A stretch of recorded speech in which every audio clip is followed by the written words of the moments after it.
Hello and welcome to another Writerly Witterings. My name's Michael Jacks. Hello. Good cup of tea that. Today I'm going to talk about someone who is very little known again, but he's left a fantastic legacy. And oddly enough, his legacy is quite well known because it appears in all sorts of areas. Now, I haven't got all of his books by any means, but if I read out some of the titles, The Midwich Cuckoos, The Chrysalids, and then The Day of the Triffids, or The Kraken Wakes, hopefully you'll have heard of some of those titles. I'm talking of course about John Wyndham. Now, I guess he was one of those guys who lived through the Second World War. And I'm just checking here. Yes, he was born in 1903, lived in Birmingham until 1911, and then all over the country basically. From 30 till 39 he wrote stories of various kinds. During the war he was in the civil service, then the army. 46 he went back to writing stories in the US and decided to try a modified form of what is unhappily known as science fiction. Well, there you go. He died in March 1969. Right, so why is this guy an inspirational writer?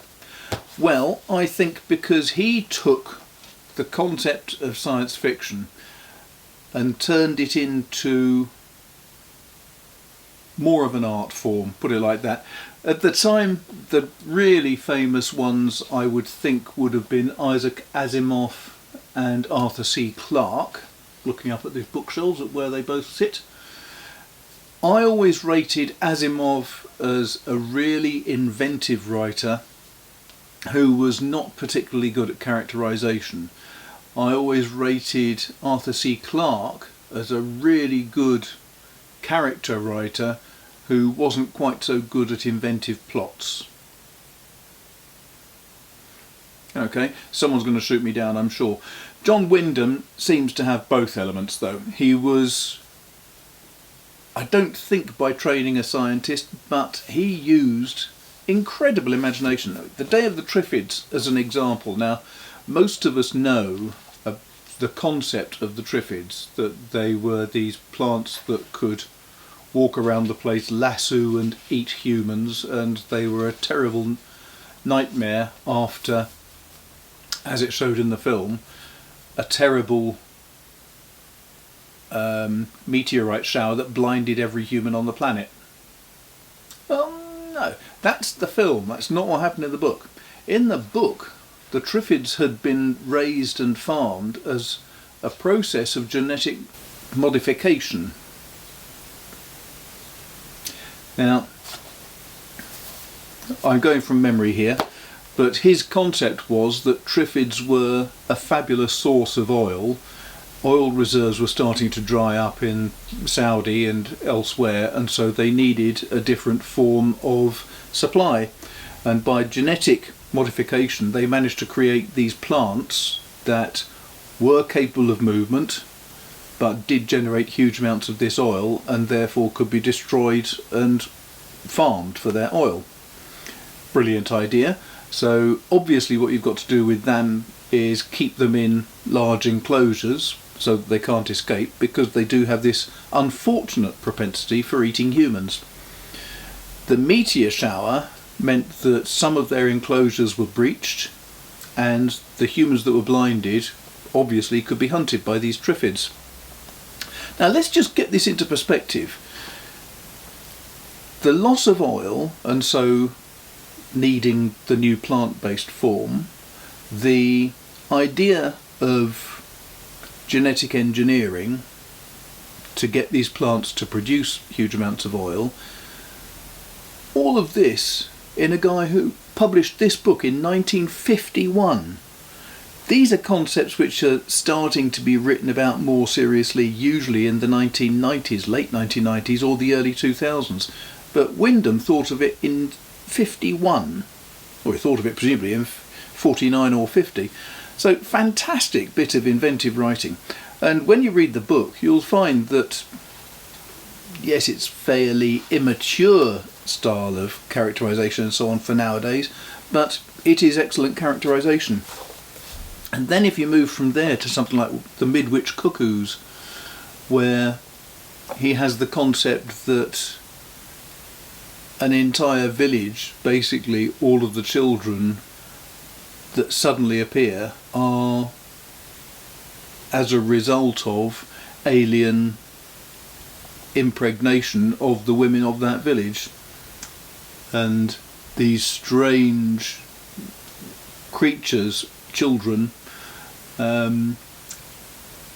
are a bit terrifying for the whole of the rest of the country. Midwich Cuckoos, you know that cuckoos will lay an egg in somebody else's nest, and then those cuckoos will push the other eggs out, or the other hatchlings, and make sure that they all die, so the cuckoo takes over completely.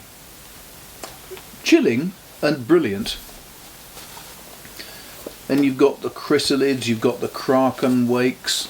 The kraken is much more like the film of The Day of the Triffids, where it starts with an alien invasion, but in this form they land in the sea and they start to invade the land from the sea.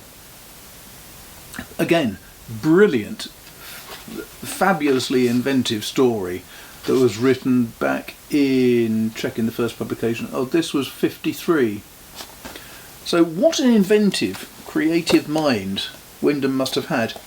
And one that I've always loved, it's one of the first books I read of his, The Trouble with Lichen, Trouble with Lichen, depending on how you want to pronounce it.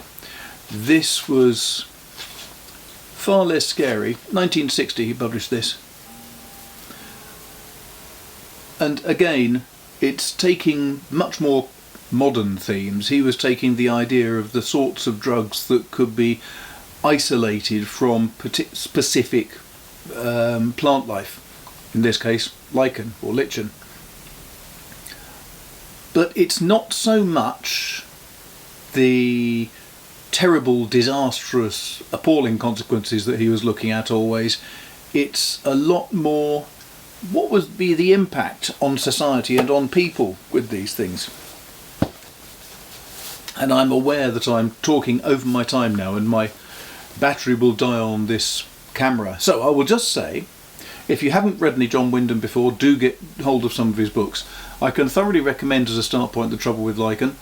I could also say The Midwich Cuckoos, which is more of a horror story, Day of the Triffids or The Kraken Wakes. They're both adventure, sort of alien invasion type stories, but they're all fabulously readable and deserve to be read.